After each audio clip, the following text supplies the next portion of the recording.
가을이 찾아왔습니다. 이 선선한 바람이 우리를 시원하게 하고 잠을 편안하게 잠을 자게 하는 것 같아요. 가을이 찾아오면 저에게는 이제 비염이 또 찾아와서 콧물을 흘리게 만드는 또 시간입니다. 정말 예수님의 그 삶을 보면 가장 힘든 시간이 지금 찾아왔어요. 예수님께서 지금 가야바에게 안나스에게 잡혀가고, 그리고 가야바에게, 더 나아가서 이제 빌라도에게 넘겨지고 재판을 받게 되는 겁니다. 오늘 말씀을 보면 예수님께서 가장 치욕스러운 시간들을 경험하는 그 시간이에요. 고난받는 것도 아픔이고 힘들지만 조롱받는 게 가장 힘든 것 같아요. 오늘 첫 번째 보면 군병들이 예수님을 조롱하고 있습니다. 19장 1절에서 3절 보면 이에 빌라도가 예수를 데려다가 채찍질했어요. 그리고 군병들에게 넘겨줬습니다. 그러면 빌라도가 이제 재판을 하면서 빌라도는 채찍질할 수 있습니다. 근데 군병들은 뭐 해야 되죠? 사실 빌라도의 명령에 따라서 그냥 예수님에 대한 행위만 하면 됩니다. 그런데 이 말씀을 잘 읽어보면 군병들의 행동이 사실 군병들이 명령보다도 더 했다는 것을 알 수 있어요. 그들은 이 빌라도가 이런 행동을 하라고 얘기하진 않았겠죠. 근데 군병들은 지금 예수님을 잡아다가 무엇을 했냐면 가시나무로 관을 쓰였어요. 그러니까 가시나무로 진짜 이게 관을 쓴다는 게 쉬운 게 아닙니다. 이스라엘 가보면 이제 가시나무들이 있어요. 우리가 성경에, 구약 성경에 있는 가시나무는 아니고 이제 가시나무라고 하는 그 종이 있는데, 아주 그냥 가시가 우리나라 보통 가시나무의 한 2배, 3배 정도 되는 기다란 게 그 촘촘히 박혀 있단 말이죠. 그걸 잘라다가 총총 이렇게 싸매면 가시가 보통 2cm에서 보통 3cm, 5cm까지 이렇게 길어요. 원래 가시 자체가 아니고 나무에 이제 이렇게 삐쭉한 거 있잖아요. 그런 것들이 그러면 이 가시관을 쓰인다는 것은 그냥 자체가 고통이잖아요. 가시가 온 머리를 찌르는 그 고통인데, 사실 군병들이 지금 가시관을 썼다는 건 뭐냐면 예수님께서 유대인의 왕이라고 하는 조롱의 표현이에요. 그러니까 얼마나 예수님을 조롱하고, 반대로 얘기하면 예수님께서 그 조롱에 의해서 수치를 당하고 있다는 거죠.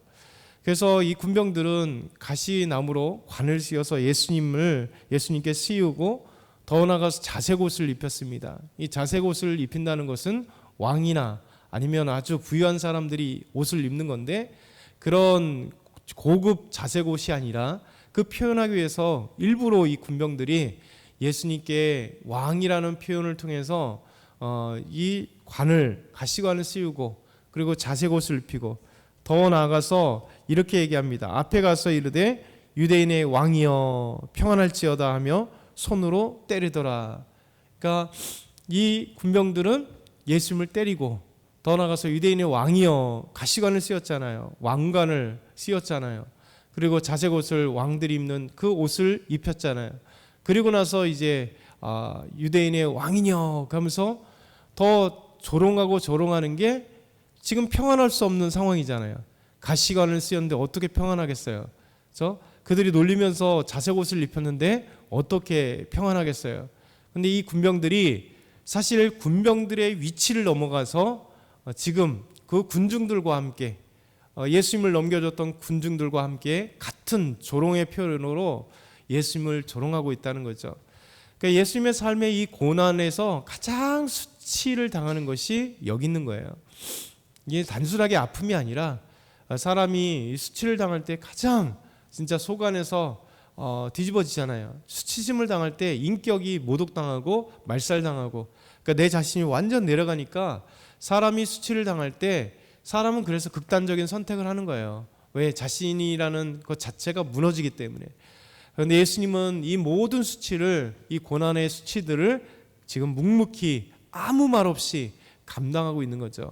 왜냐하면 이 수치를 감당하지 않으면 십자가의 죽음이라는 고난을 찾아오지 않고, 그러면 구원이란 있을 수 없기 때문에 예수님은 우리를 위해서 이 조롱과 수치를 다 담아가고 있습니다. 그러면서 오늘 말씀 두 번째는 이제 빌라도를 한번 살펴보려고 해요. 빌라도. 이 빌라도는 로마의 총독이었습니다. 유대 지방을 관할할 수 있는 총독으로 10년 동안 유대에 와서 통치했던 자예요. 근데 이 빌라도의 오늘 말씀, 예수님을 신문하는 과정 속에 고도의 이 빌라도의 사악함, 그리고 정치 기술, 그리고 이 정치자들의 이 말과 저 말이 다른, 그래서 이 빌라도는 자기의 지위와 그리고 출세를 위해서 진리의 눈을 감고 사람들의 눈치를 보고 있는 빌라도를 오늘 말씀을 통해서 보여지고 있습니다. 우리 4절과 6절 말씀 한번 읽어볼까요? 4절 그리고 6절, 5절 빼고 4절과 6절 한번 같이 읽겠습니다. 4절. 빌라도가 다시 밖에 나가 말하되 보라, 이 사람을 데리고 너희에게로 나오니 이는 내가 그에게서 아무 죄도 찾지 못한 것을 너희로 알게 하려 함이로라 하더라.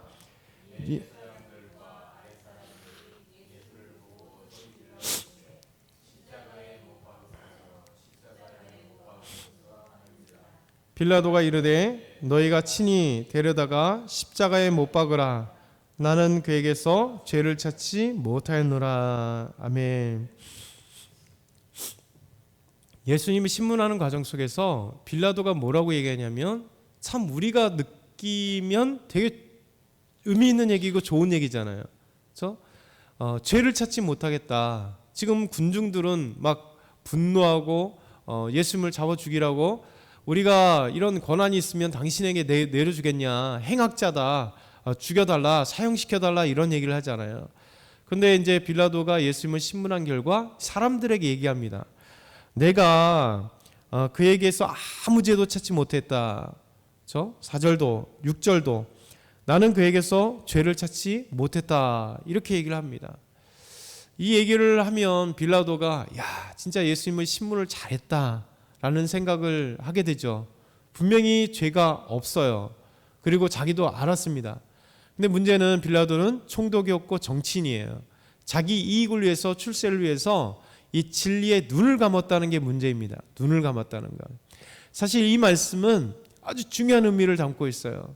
왜냐하면 요한복음이 후대에 쓰였잖아요. 이제 복음이 로마 제국에 그리고 전해지고 많은 그리스도인들이 생겨났고 교회가 생겨났고 핍박 가운데서도 믿음을 지키는 그리스도인들이 있었어요. 그리고 이 로마 사람들에게 계속 복음이 증거되고 있습니다.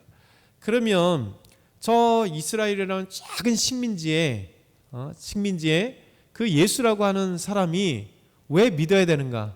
왜 그 사람이 구원을 받아야 되는가? 우리가 듣기에, 흘려오는 소문을 듣기에 예수님은 십자가에 죽었다는 건데, 왜냐하면 당시에 십자가에 죽는다는 것은 가장 흉악범들, 그렇죠? 가장 흉악범들입니다. 로마 사람들에게는 십자가형을 하지 않았고 가장 흉악범들, 지금은 완전 구테타를 일으켜서 로마를 정복시키려고 했던 그런 사람들이나, 아니면 최고의 살인범들이나, 이런 자들, 아주 흉악범들을 십자가에 못 박아 죽게 했어요. 이게 최고의 사형입니다. 가장 무서운 사형. 그런데 로마인들이 듣기에, 아니 예수라는 자가 그만큼 극악하기 때문에 십자가에 죽지 않았는가? 라고 생각하겠죠. 그럼 여러분 예수 믿으세요, 구원받았습니까? 이렇게 얘기하면 사람들이 어떻게 되겠어요? 아니 그 흉악자를 믿어서 어떻게 구원받느냐, 십자가형을 받은 사람을 어떻게 믿겠냐, 이렇게 나오는 거잖아요. 근데 여러분, 이 요한이 이 사건에서 빌라도의 재판 결과를, 신문한 결과를 딱 보여줌으로써 놀라운 것을 얘기하는 거예요. 로마의 총독, 로마라고 하는 이 제국에, 그리고 제국에서 보내준 엄청 지체 높은 이 총독이 예수님을 신문한 결과 뭐라고 신문했습니까? 나는 죄를 찾지 못했다. 그러니까 예수님을 십자가에 죽이라고 했던 유대인들의 이 이야기가 로마 입장에서는, 로마법에 의해서는 사실 사형할, 언도할 죄가 아니다는 거예요. 죄가 없다는 거예요. 이 두 가지가 있는 거예요. 하나는 빌라도의 사악한 출세를 바라보고 자기 지위를 바라보면서 진리에 눈 감고 있는 자. 또 한 가지는 이 복음이 증거되면서 예수님이 진짜 십자가에 죽은 이유는 죄가 없음에도 불구하고 우리를 구원하기 위해서 담당하신 사건이다. 이 얘기를 하고 있는 거예요. 그러면서 왜 빌라도가 자기 지혜와 출세를 위해서 진리를 눈감았는가라는 것은 분명히 죄가 없다고 얘기했어요. 그런데 그 뒤에가 7절과 8절이 있는 겁니다. 7절과 8절 같이 한번 읽어보겠습니다. 시작. 유대인들이 대답하되 우리에게 법이 있으니 그 법대로라면 그가 당연히 죽을 것은 그가 자기를 하나님의 아들이라 함이니이다. 빌라도가 이 말을 듣고 더욱 두려워하여. 이게 중요한 말씀이에요.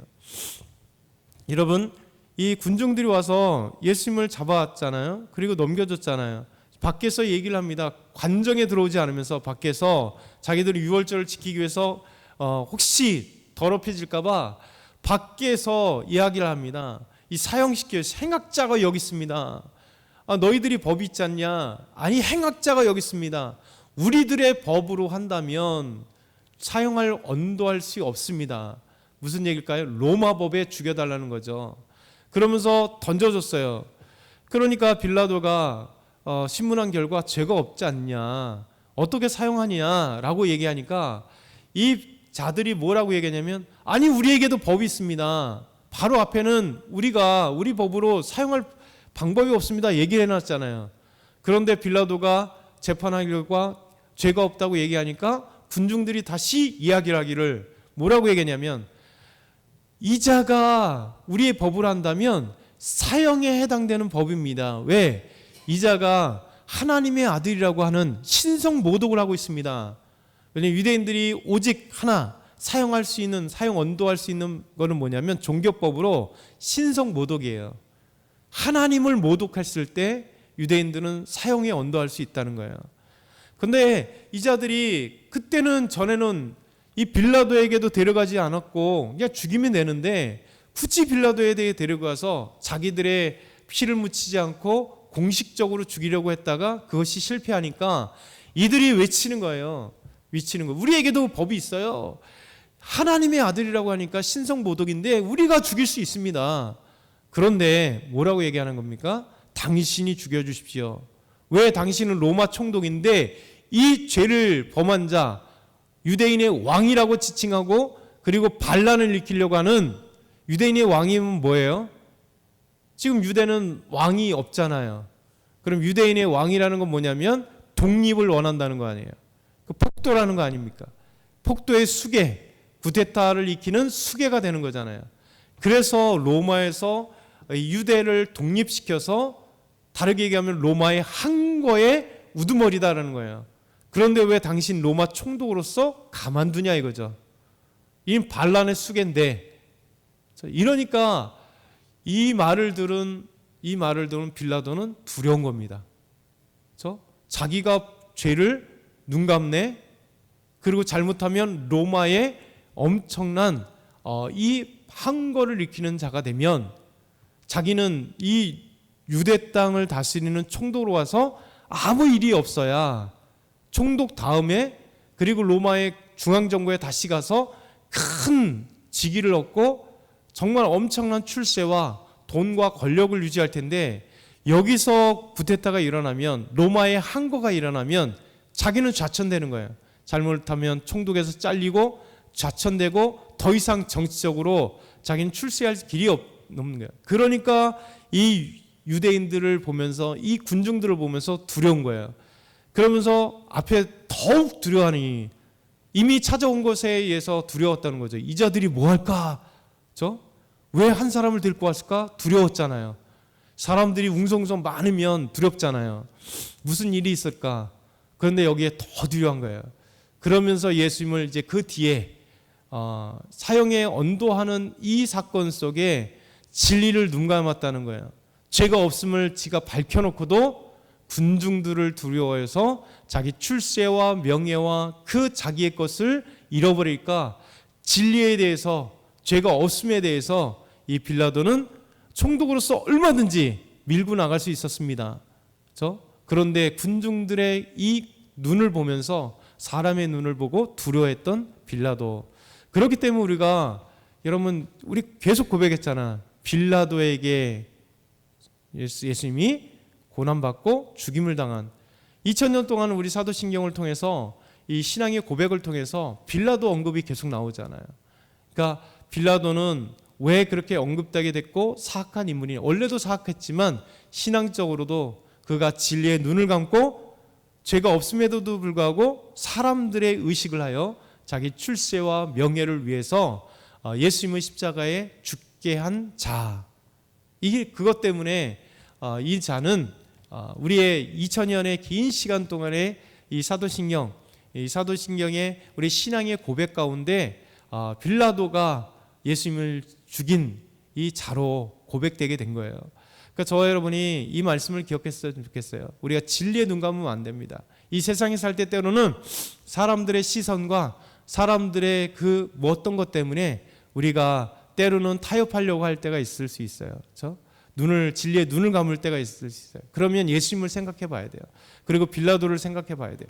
묵묵히 이 수많은 수치에도 조롱에도 묵묵히 참고 인내하신 예수님, 그리고 이 빌라도 같이 진리의 눈 감은 자가 최후에 어떻게 되는가 우리 생각해 보면서 오늘도 이 말씀을 보며 도전받으며 말씀 의지하고 승리하는 저와 여러분이 다 되길 소망합니다. 사랑의 하나님 아버지 감사합니다. 오늘도 믿음으로 승리하게 하여 주옵소서. 빌라도와 같은 자가 되지 않도록 인도하여 주시옵소서. 예수 그리스도의 이름으로 기도드리옵나이다. 아멘.